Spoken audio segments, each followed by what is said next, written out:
Radio Kapi.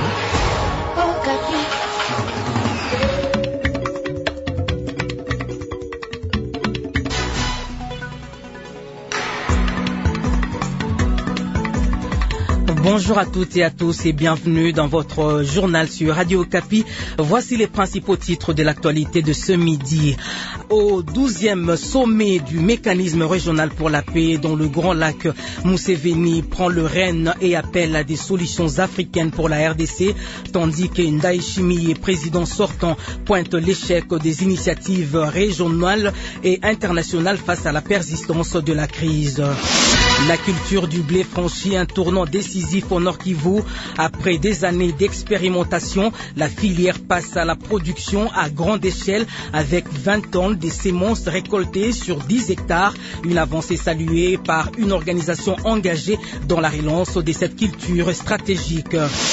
Situation de plus en plus critique à Goma. Le CICR alerte sur une prolifération inquiétante d'engins explosifs des guerres dans plusieurs quartiers. Dans un entretien exclusif avec Radio Kapi, Destin Nalanda, expert en contamination par les armes, dresse un tableau sombre de cette réalité qui menace chaque jour les habitants. N'écoutez pas, nous vous dévoilons les détails à la fin de ce journal.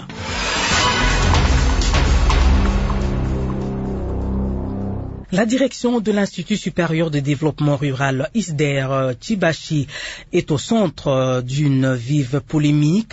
Jeudi dernier, le professeur Laurent Kadiebwe Chidika, secrétaire général académique de l'établissement, a dénoncé devant la presse une gestion qu'il qualifie de calamiteuse, injuste, discriminatoire et cavalière menée par le directeur général, l'abbé Tobias Kouzeza Kababa, docteur en théologie morale. Selon lui, cette gestion opaque perdure depuis près de 4 ans.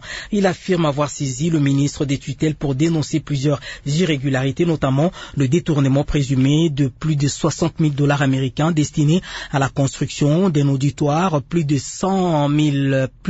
000 $ pour l'achat d'un véhicule ainsi que l'engagement de plus de 100 agents dont 90% seraient issus du territoire d'origine du directeur général. Il évoque également la mécanisation des proches du directeur au détriment d'agents plus anciens et expérimentés. Le professeur Laurent Kadiebwe s'exprimait au micro de Richard Junior Kamunga.